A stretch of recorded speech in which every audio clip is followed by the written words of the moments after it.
Hello and welcome to the Neo News Today podcast. I'm your host, Dylan of Neo News Today. In episode 45 of the NNT pod, I spoke with Igor Coelho, one of the founding members of NeoResearch. This is a follow-up to the previously recorded episode with his brother Vitor Coelho, the other half of the NeoResearch founders. In this episode, Igor and I talked about his invitation to join the government-established Brazilian Committee for Blockchain and subsequent work, the student research groups he's helped establish in 2 Brazilian universities, development decision-making processes on the road to Neo 3, what excites him most about Neo 3, and much more. So I hope you enjoy listening to this conversation as much as I enjoyed having it.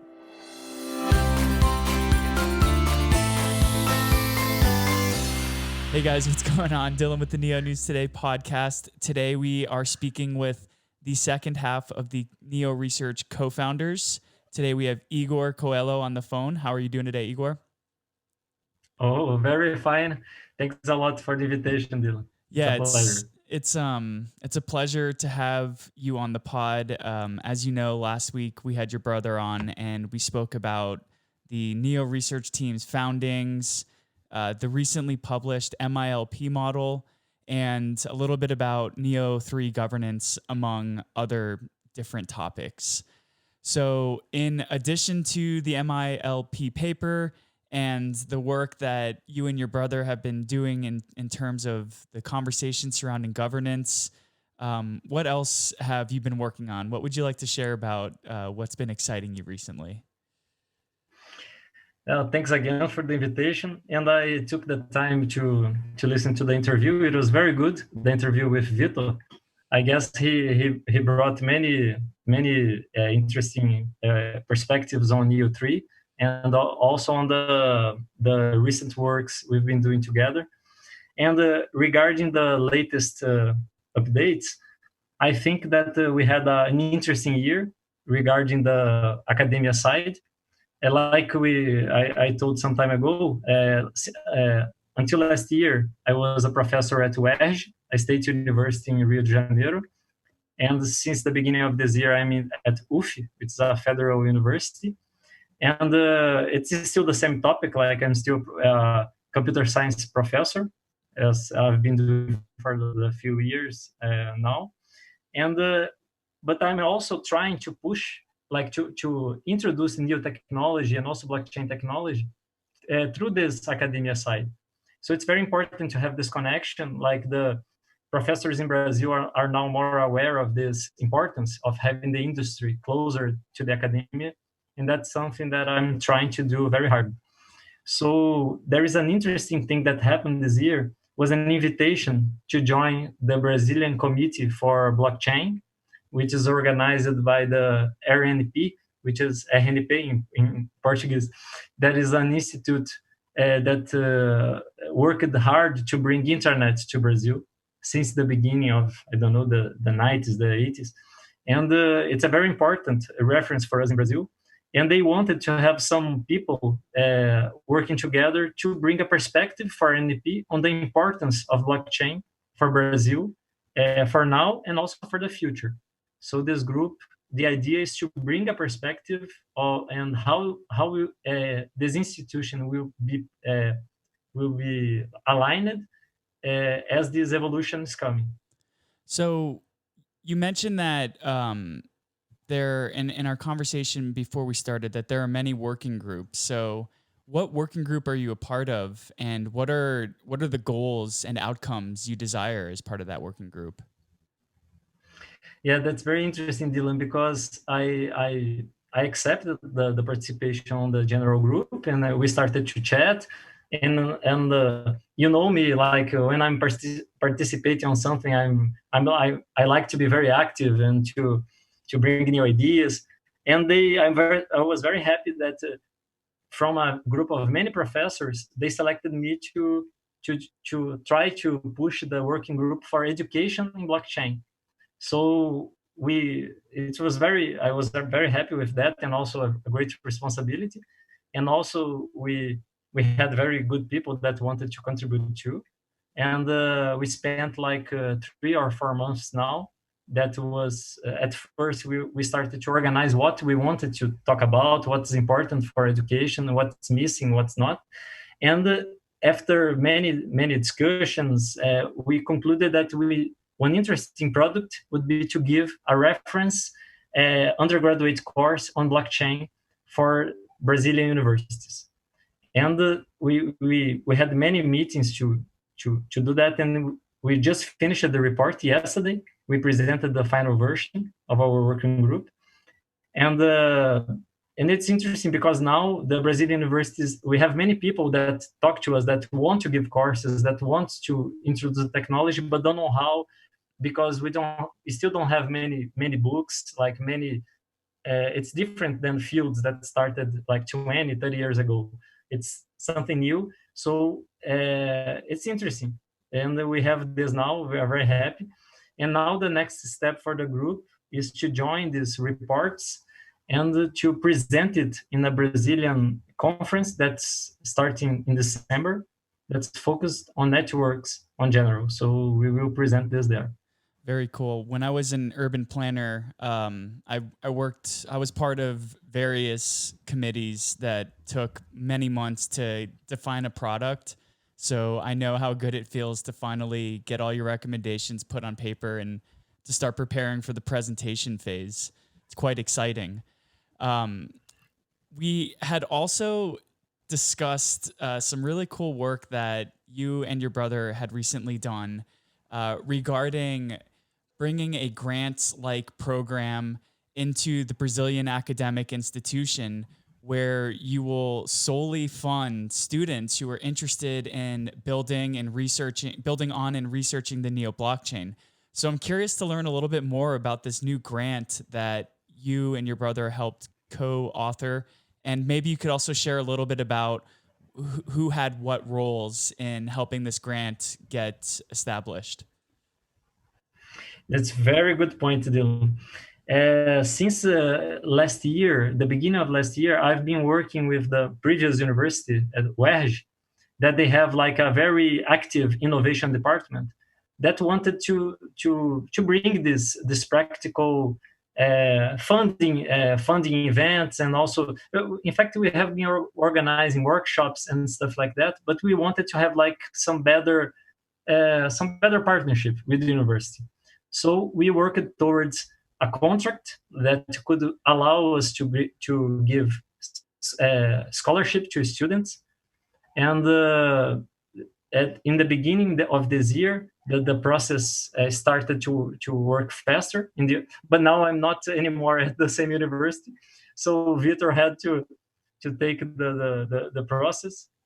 But I was like in the a middleman, like connecting the both ends, and the contract is finally ready, and we already have the first student that's very interested in blockchain, and he's going to start soon. And we hope that next week we are managing like the signatures, the final signatures, and to make this move on. But the good thing is that when you have the first, it's much easier to have the second, the third. So we believe that it's important not just for Neo, because the students will learn more about Neo technology, but also for the blockchain scenario in Brazil, because many other groups can also do similar stuff, and like we can power the blockchain here a little bit more.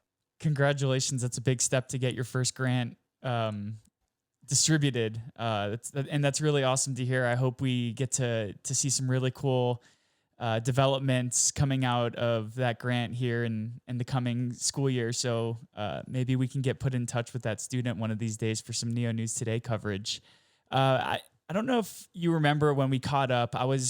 We had a conversation when I was doing some research for the Neo in Academia article.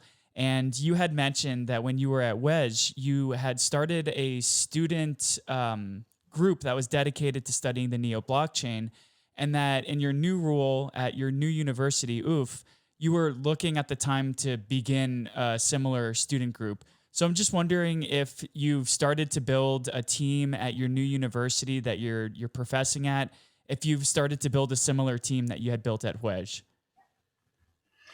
Yeah, it's interesting regarding the people that contribute with us. Like we have several students that like master, especially master and the PhD students. In fact, this is a big difference because this contract now that I mentioned is focused to for undergraduate students. So it's a different process because in general for master and PhD, it's like separated from the rest of the university. So we continue to work like and publish papers and develop like practical stuff with the students, even the students from the last university. I'm still like advising them in the new one because it's like independent, so I can be part like of both graduate programs at the moment. And but for the UF University, surely I've been talking with some other colleagues, and we already have some infrastructure here regarding computing, especially for optimization, high performance computing. But the idea is to it's also connected to this working group. It starts to host some sandbox for blockchain to make people to have access to that to the infrastructure easier, and also to tutorials and more practical learning stuff. In the Brazilian scenario, I also have opened some official research group that's being registered in the Brazilian committee for that, and it's also independent from the university. But the situation, I imagine it's promising. I think the next steps is to offer like recurrent courses on blockchain. That's also it doesn't exist yet, and this is the first door to attract more students, especially on the graduate level, like master and PhD. That's usually people that have more time to focus on like improving the technology. But the interesting point that I see on having also undergraduate students is that they can focus more on, for example, depth development. That's typically faster to do because you don't have to build the technology itself.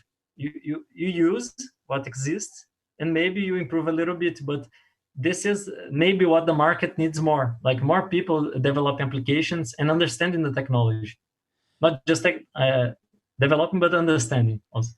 Yeah. So in our also referring to the previous conversation we had a couple months ago, you'd spoken about the fact that Neo became a blockchain of interest for you and your brother initially because the technology allowed for easier integration into the academic institution. There were some parameters in which the economics or token economics of the blockchains had to meet. So that's kind of what made Neo interesting to you and your team. Um, will Neo 3 meet these parameters? Will it operate within these parameters more efficiently? If there are any differences, how do you envision Neo 3 will be studied at Brazilian academic institutions in 2021? Yeah, this is a very good point. For me, the first thing that was the thing that attracted me to Neo, of course, is like open source technology. This is fundamental for for having transparency and people understanding. So, and this is common to all other blockchain major blockchain technologies. The second point is the capability to have a more controlled scenarios from the consensus perspective, because if you have like mining technology inside the university is a little bit strange for me, because if you have I don't know, like you are wasting resources, and like energy is a important resource. So if you have like a permissioned or controlled blockchain that requires some regulation, for example, for governmental applications, it's strange to waste energy. So the consensus, the DBFT from Neo is certainly one of the most fundamental parts that made us very interested in that. And I still believe in that, and especially with the new perspectives on the DBFT3 and the things that might come with it, like making it more reliable, making it more not just resistant to attacks, but also open to participation, which is something that we really like to see. It's something we need to discuss with the community. We hope the community will like these ideas. But when you have a technology that allows regular people to participate in the consensus, it's something that I think attracts much more value, because people feel that, okay, we can vote, we can select the consensus, that's good. But there are other ways to participate. So we like these ideas, and the NEO has the potential for that. And that's something that in our university scenario, if we are to propose a sandbox for blockchain using NEO, that's something that we really like to see, like people participating during the decision making. Absolutely. When we were in Shanghai last year in September 2019, during a Q&A session, you said that you told Edge that you like to work on the hardest problems. And at the time, you noted that the hardest problem was how to do upgrades directly to the blockchain. So this was over a year ago. So what does upgrading directly to the blockchain mean, and how has work been going on that issue? Yeah, this is the hottest point that is maybe still quite open, because if you see like the issues regarding the MPT and the control of the state, it's still being discussed on GitHub. But many people, like, I think we have two directions here.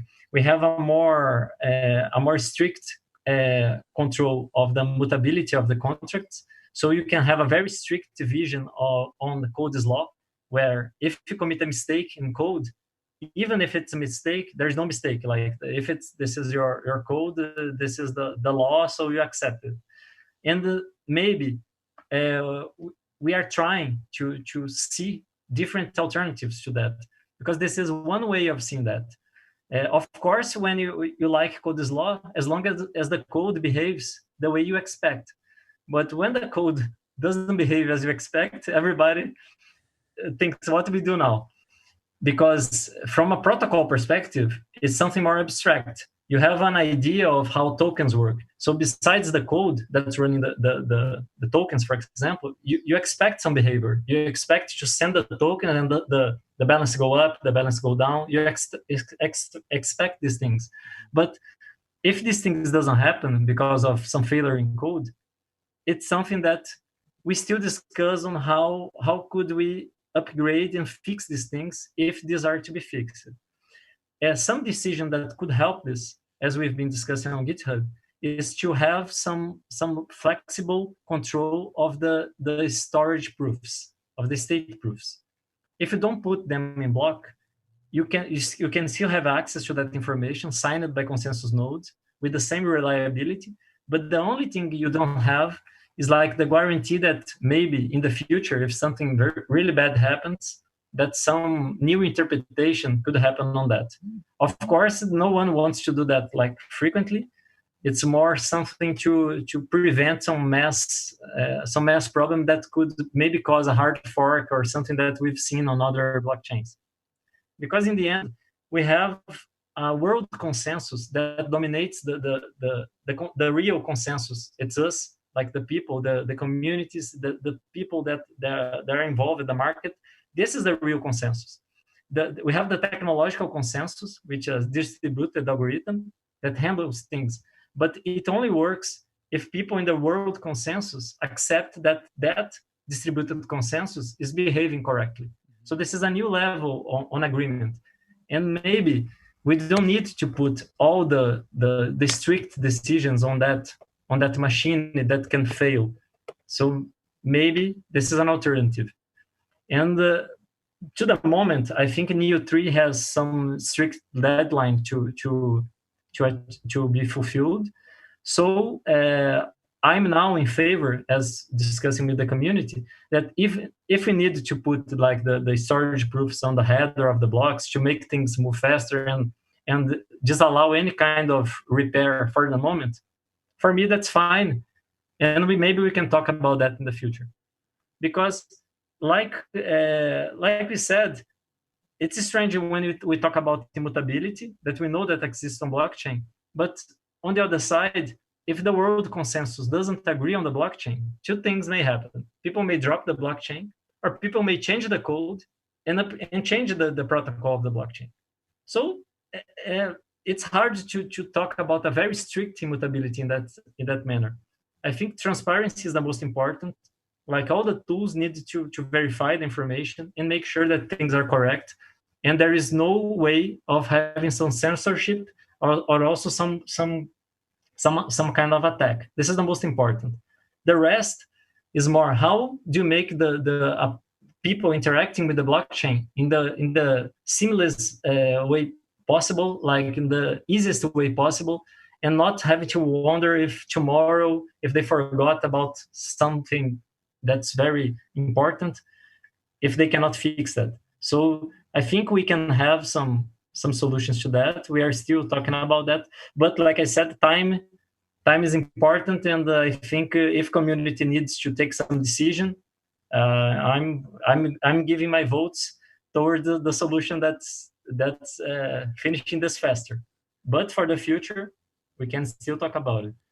Yeah, I mean, everything can always be done a little bit better, right? But as the saying goes, done is better than perfect. So you Yeah. mentioned that we're coming up to this Neo 3 deadline for launch. There's a lot of great things that have gone into the protocol.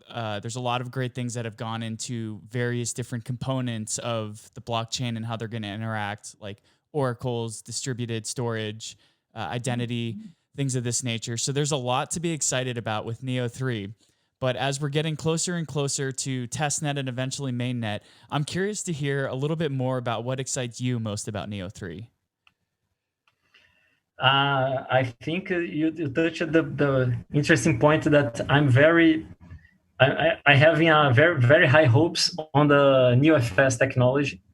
So I really like it, the all the demonstrations that we've been shown so far, and I hope that it's a very reliable service when it's released. Regarding the Oracle, it opens so many possibilities, like for integrating the blockchain with everything else. So I'm sure this will be like also a fundamental technology to make maybe smart contracts that are really a new generation, because the smart contracts we have today, they are very constrained to the world of the blockchain. And when you have access to the outside world in a reliable manner, like with oracles, I think this changes everything, because that's the real possibility of automating many things that's hard, and now it will be easy. It will be possible to do. So I'm very excited with these two technologies. And like I said, there are many other fixes that we've been made. There is also the consensus, but some things that may be postponed. I don't know,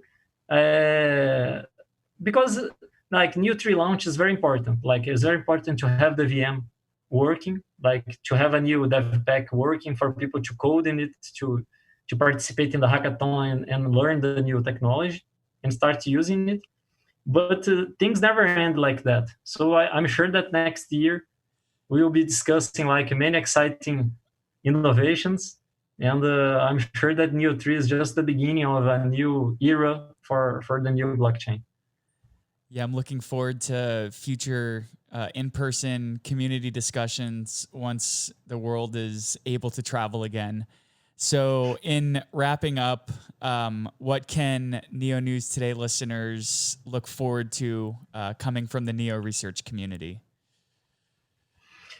I'm very happy to participate, and I invite like every one of you that has the scientific perspective in the veins, that has some ideas on the technology that want to share. So please send us an email. I'm sure that or open some issue in GitHub with ideas that I'm sure that me or Vitor or any other member that participates in the community will be happy to respond, and maybe to, I don't know, to open some wings for future partnerships. like I said, we are trying our best here to make this get closer and closer to at least to university reality here in Brazil. But it's not constrained to Brazil. So we'd love to have also more partnerships outside Brazil from university fields. So anyone that feels like participating, please send a message and talk to us. It's a very interesting technology, and let's go on. Let's go together. Igor, thank you so much for taking the time to come talk with us today. I'm always excited to chat with you about the things you're doing as a professor, how you're integrating and interacting with the government, and just how you're planting the seeds for so many students to learn more about the Neo blockchain and to possibly build their career in blockchain as they go forward after their masters and PhDs. So thank you so much for taking the time to join us today. It was a really great discussion. Thanks a lot, Dylan. A great hug for you and all the NNT group. That's amazing people. Like, we like you a lot and look forward to see you in person again very soon. Here's the 2021, right? Yeah. All right. Cheers. Cheers. Bye-bye.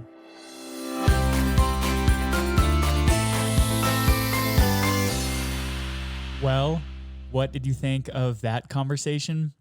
It was really great to learn about Igor's initial attraction to the Neo platform and how his university experience impacted the team's decision to join the community. It was also refreshing to learn more about his research into and thoughts on the third iteration of Neo's DBFT consensus mechanism. And lastly, a major congratulations to the first student to receive the very first Neo-oriented grant in the Brazilian university system. To keep up to date with the latest in the Neo ecosystem, visit www.neonewstoday.com. And if you haven't yet, please subscribe to our channels on YouTube, Apple iTunes, Google Podcasts, and or Spotify. And leave a 5-star review if you feel that others should hear our content. Every subscription and review helps others learn more about the Neo News Today podcast and the Neo ecosystem. So thank you so much for taking the time to listen to the Neo News Today podcast, and we look forward to catching you next time.